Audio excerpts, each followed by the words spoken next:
Get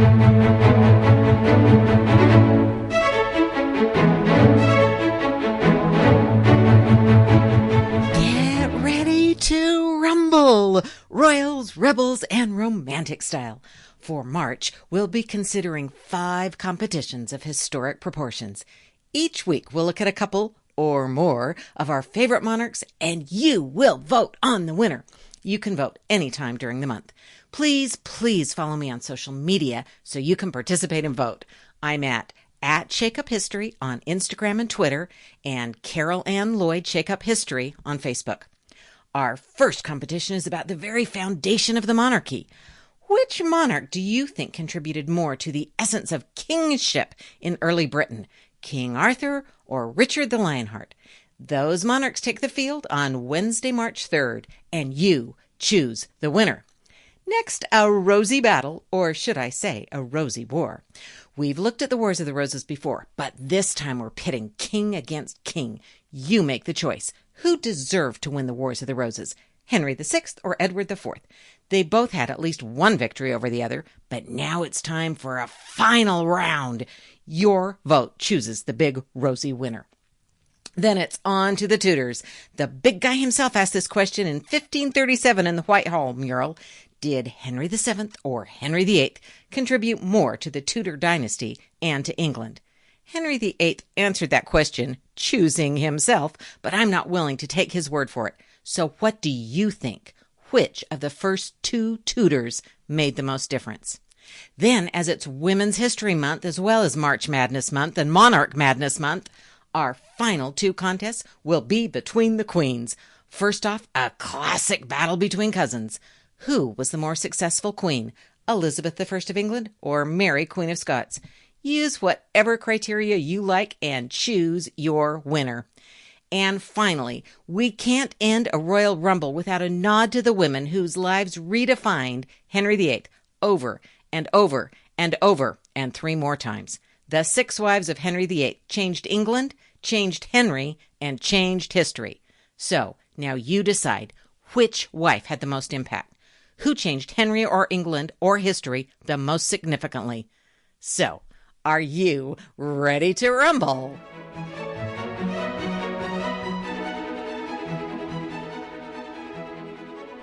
Round 1 of Monarch Madness cuts right to the heart of the English monarchy. What is it? And who contributed most to the early notion of English or British kingship? 2 kings stand out, both of whom developed larger-than-life legends that carried centuries into the future.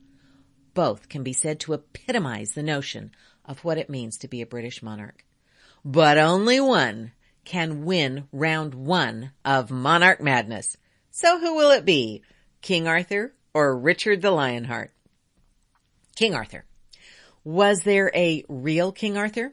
We actually don't know. But his legend has affected British and world history and literature for centuries. So whether there was a real person or not, there is no doubt that King Arthur is a contender for the crown here. There are several touchstones in Arthur's story that make him the stuff of legend. Arthur comes into view for the first time in descriptions of the Battle of Badon Hill. The Britons, having been abandoned by the Romans, were fighting off Germanic invaders. In other words, the Angles and the Saxons in the 5th to the 6th century. There are tales of a great warrior fighting on behalf of the Britons. This is when we first hear about a warrior named Arthur, or Arturius, or Ambrosius Aurelianus by Gildas and Bede, associated with this battle. The name Arturus is sometimes used, but that could be a title. Celtic people remained strong in Cornwall, Cumberland, and Wales, even after the rest of the country fell to the Saxons. Celtic bards kept the story of this military leader alive. As very few people wrote or read during this time, the stories were primarily oral legends passed down from one generation to the next. We have a scrap here or there on a manuscript, but it is an incomplete record. So was this Arthur, the famous warrior who led people in battle? The next source we find is Nennius, the 9th century monk who wrote Historia Britonum, the history of the Britons, and identified Arthur as fighting against the Germanic invaders. It includes several battles featuring Arthur as a commanding warrior as well as a valiant and praiseworthy man. Around this time, there's also a Welsh poem, I Gwydion, that doesn't talk directly about Arthur, but in describing a different warrior says he is brave, but, quote, no Arthur. So by this time, the legend of Arthur, the brave warrior and leader, was becoming well known and a touchstone for courage and valor. Later Welsh writers drew on Nennius's work, and Arthur's fame spread beyond Wales and the Celtic world. This is especially true in the 11th century, after William the Conqueror connected England and northern France with his invasion of England in 1066. Geoffrey of Monmouth solidified and expanded the legend of King Arthur in the 12th century with his Historia Regnum Britanniae, History of the Kings of Britain. He included the story of Arthur. His manuscript, a copy of which resides in the British Library, even includes a portrait of the legendary king. Monmouth included Arthur's powerful sword Caliburn, later Excalibur, his trusted knight and friend Lancelot, Queen Guinevere, and Merlin, the wizard, who teaches and helps him. Monmouth and others claimed this account was based on a now lost Celt manuscript. A few years after Monmouth, in 1160, French poet Chrétien de Troyes gave Arthur a spiritual quest by having him search for the Holy Grail. He also invented Camelot, the castle and city where the court of Arthur resides. From that time, legends of the adventure of King Arthur and his knights were told in hundreds of manuscripts, written in many languages. Alas del Abnas, also Alain de Lille, asked, quote, what place is there within the bounds of the empire of Christendom to which the winged praise of Arthur of Britain has not extended? The idea of a brotherhood of knights, symbolized by that large round table, enters the myth around the 12th or 13th century. This appealed to the concept of chivalry that was taking hold at the time. There is a story that in the 13th century, an abbot speaking to his monks noticed that a few of them had fallen asleep. To get their attention, he said, there once was a mighty king whose name was Arthur, and all the monks woke up and started listening. This is almost certainly an invented story, but it does remind us of the power of the legendary Arthur to capture attention. The myth clearly merges with the real world in the reigns of Edward I and Edward III. Edward I was a fan of the Arthurian legend and sought to emulate the famous king. It's believed that he had a great round table built in 1290 for a festival held to celebrate the marriage of his daughter. That table now hangs in Winchester Cathedral. It measures 5.5 meters in diameter and weighs more than 2,500 pounds. Edward III picked up on his grandfather's interest in King Arthur. He was a great warrior, known for restoring royal authority after the mostly disastrous reign of his father. And he wanted to solidify this order through a chivalric code. He wanted to establish an order of chivalry based on the Knights of the Round Table. Edward III established the Order of the Garter in 1348. It is still the most senior knighthood in the British honor system, continuing the legend of Arthur. That legend of Arthur was considerably advanced in the late 15th century when Thomas Malory published Le Morte d'Arthur in 1485. Malory retold stories that had been passed down orally and in writing for hundreds of years. He also extended the story. We see Arthur is the son of Uther Pendragon, who was raised in secret, and that his sword is a powerful one. Arthur marries Guinevere, founds a group of knights at a round table at Camelot. Arthur then goes on a quest for the Holy Grail. It's a tale of idealized knighthood, tournaments, and grand castles. The ultimate downfall of Arthur comes from failure in the three themes in Malory's telling: love, loyalty, and religion. Malory also associated Camelot with Winchester, which leads us to the next time the legend touches history, the Tudors. Henry VII took the throne the same year Malory published Le Morte d'Arthur. Henry VII was drawn to Arthur through their shared Welsh background and the idea of a great destiny of a monarch coming forth. To reinforce this, he arranged for his first child to be born at Winchester, the place associated with King Arthur. Henry was able to accomplish his goal. That child was a healthy son, and he named him Arthur. Ultimately, Henry VII's plan to connect his dynasty with King Arthur through his son Arthur fell through when Arthur died in 1502. But Henry VIII continued the connection and ordered the Round Table painted Tudor green and white in honor of a visit from the Holy Roman Emperor. At that time, the image of King Arthur painted on the table was said to resemble Henry himself. That portrait of Arthur has been repainted, but the table kept the rest of its Tudor elements, the green and white theme, and the Tudor rose at the center. The legend of King Arthur continues in the 18th century, when antiquarians like William Stukeley emphasized Arthur's association with Cornwall and parts of Wales. Stukeley carried out one of the first archaeological investigations at Cadbury Castle in Somerset, believed by many to be the original site of Camelot. Then in the 19th century, Alfred Lord Tennyson told the story of Arthur and Camelot as an epic poem entitled Idylls of the King. And in the 20th century, Arthur found his way to stage and screen. In a more recent adoption of the legend, in 1963, after the death of President John F. Kennedy, his widow Jackie enshrined her husband's presidency in the story and language of Camelot. So for some 1,500 years, King Arthur represented a valiant warrior who inspired several dynasties of the British monarchy and eventually also perhaps conquered the U.S. presidency, a likely candidate for the round one winner. Richard the Lionheart. Legends are not limited to King Arthur. Here's a legend about the military prowess of Richard I. Mid-13th century text, Romance of Richard Coeur de Lion, describes the incident where Richard charged against Saladin so forcefully he knocked him to the ground. Then Richard pushed forward to slay several Muslims, inspiring his knights to join in and kill 60,000 members of the enemy's guard. Historians agree there isn't any truth to this story, but it does demonstrate Richard's reputation as a great and inspiring warrior. However, since we do know many things about Richard's historic life and impact, we are able to attach the legend with information about the life and reign of this king. Richard's mother, Eleanor of Aquitaine, involved Richard in leadership of her territorial holdings. In 1171, at age 15, Richard joined Eleanor to visit the Aquitaine to put down a rebellion. They also laid the foundation stone of St. Augustine's Monastery.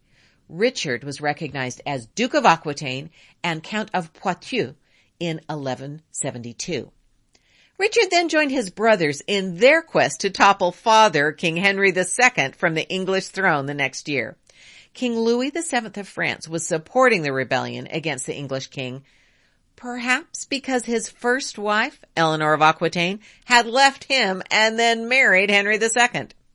Although Eleanor hadn't given Louis any sons, she gave Henry II several, and then she backed her son's rebellion against their father. So the king's sons, his wife, and the French king all collaborated to tip Henry II off the throne. Louis VII even knighted Richard as part of the effort to defeat his father, and Richard was involved in leading the campaign to invade eastern Normandy, then held by Henry. Despite the efforts of his family and enemies, Henry II prevailed. He forgave his sons and imprisoned his wife. As Duke of Aquitaine and Count of Poitou, Richard had the opportunity to prove himself again when the Aquitaine barons rebelled against the English crown. He made a name for himself as a great field commander and was able to overcome the resistance of the heavily fortified Telbourg Castle in 1179. But alongside the reputation he was gaining as a warrior was the less savory reputation he gained from ruthless treatment of prisoners. Richard's brother Henry, heir to the throne, died in June 1183. Henry II had crowned his eldest son king designate back in 1170 to ensure the succession. But the young king, as he was known, died before his father and derailed Henry II's succession plans. Son Geoffrey also died in a tournament in 1186. That left Richard as the obvious heir to the throne, but Henry II wouldn't officially name him as such. So, in 1189, Richard and his younger brother John reached out to the new king of France, Philip, to rebel against their father again. They were supported by their mother once more.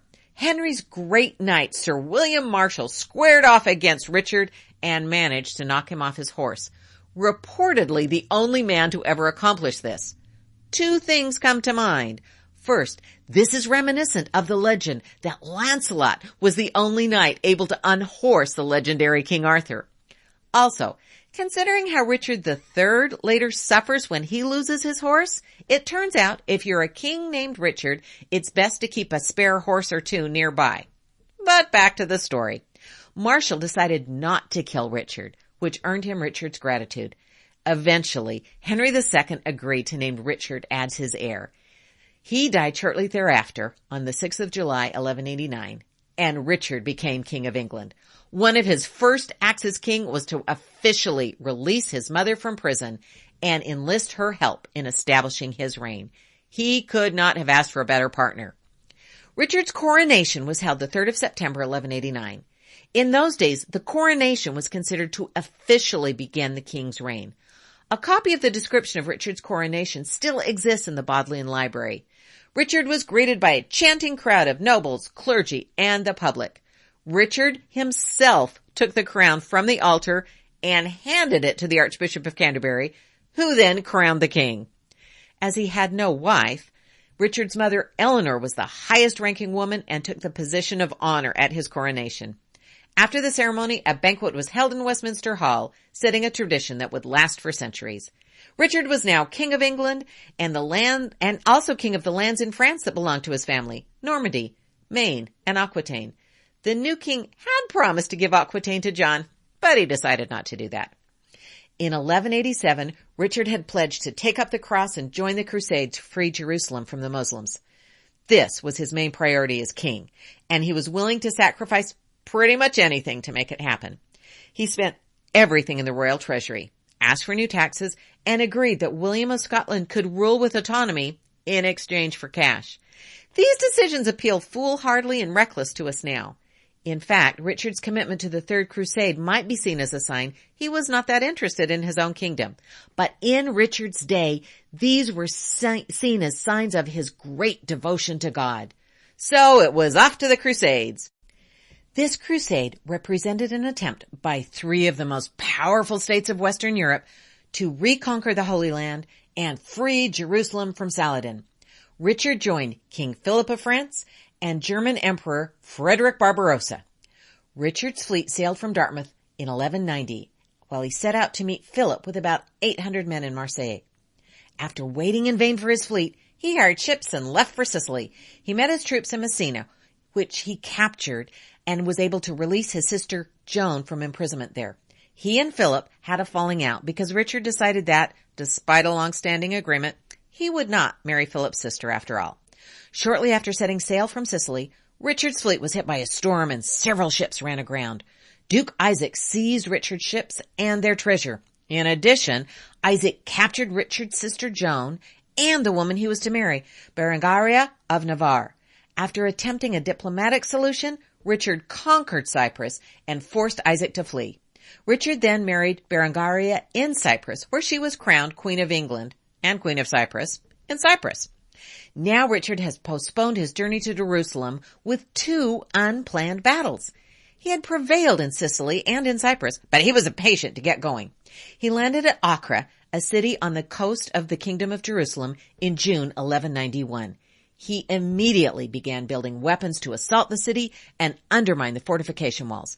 While Guy of Lusignan had been unsuccessfully trying to defeat the city for 20 weeks, Richard was successful in just over a month. Frustrated with Richard over the fallout with his sister and Richard's insistence that everything be done his way, as well as being in poor health, Philip left the Holy Land. He left 7,000 troops behind to help Richard capture Jerusalem. Richard's continued success in battle was especially seen in comparison to the failure of others, and this earned him the nickname the Lionheart. It was a recognition of his military prowess and his fearlessness, but he was also earning a reputation for ruthlessness for his treatment and execution of prisoners. Still, Richard's reputation was a cause for celebration back in England, even though he had been away from the nation since shortly after his coronation. Richard had one more significant victory in the Crusade experience. In 1191, he defeated Saladin's army at Arsuf. But although he was in view of Jerusalem, he could proceed no further. He realized his army might be able to storm and conquer the city, but Richard knew he did not have the ability to defend it against future attacks. And it was probably time to get back to England. So Richard negotiated a deal with Saladin. He did achieve some benefits, including a guarantee of safe treatment for Christian pilgrims to the Holy Land and a strip of land around Acre. It was not the total victory that had been the goal, but Richard could say that his efforts had made things better for his cause. And there was always the Fourth Crusade, which would surely come soon. It's likely on the crusade that Richard discovered a weapon known as Greek fire. Long used by the Byzantines, this was a flammable liquid that could be fired at an enemy. Richard probably acquired the formula from Arab alchemists who had stolen the secret recipe. Richard put this high-tech weapon to use against the French. After his experiences getting to the Holy Land, Richard probably should have expected troubles returning to England. This became one of the worst of his mishaps. He was shipwrecked and captured by Leopold of Austria. Richard had offended Leopold during their time together in the Crusades, and Leopold took his revenge by passing Richard to the new Holy Roman Emperor. He held Richard captive for ransom. Eleanor of Aquitaine went to work to raise the ransom money and was a key figure in the negotiations to secure his release. Their ransom was a staggering sum, 150,000 marks.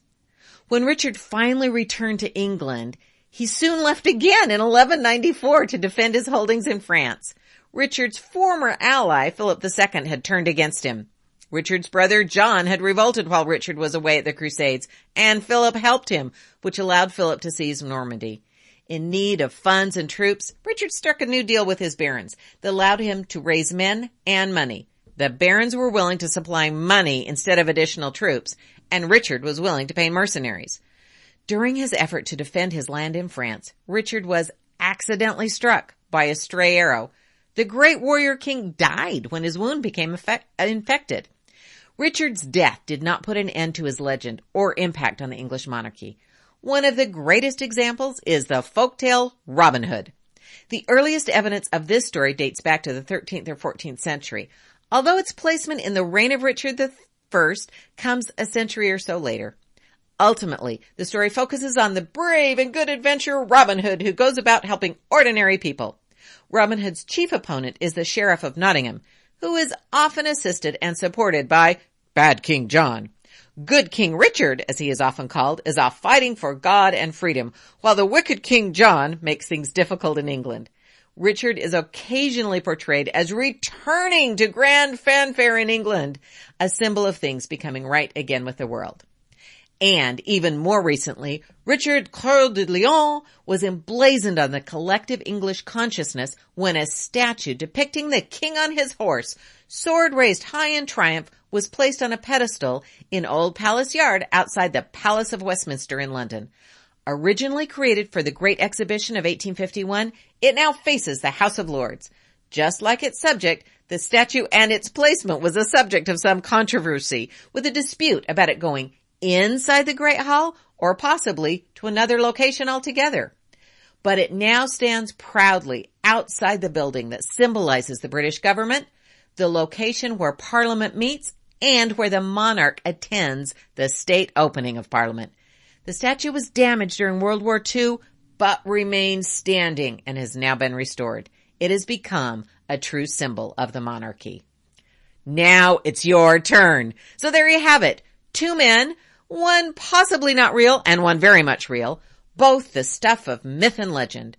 King Arthur and Richard the Lionheart contributed to the legends and reality of the monarchy for years.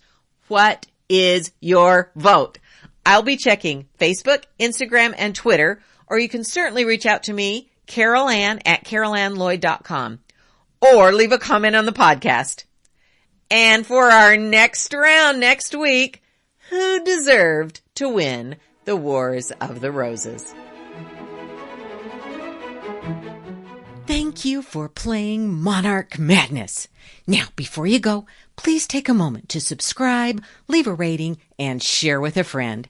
And I always love hearing what you think. Thank you so much. Be sure to make your voice heard. Vote for your favorite monarch at Shake Up History on Instagram and Twitter, and Carol Ann Lloyd Shake Up History on Facebook.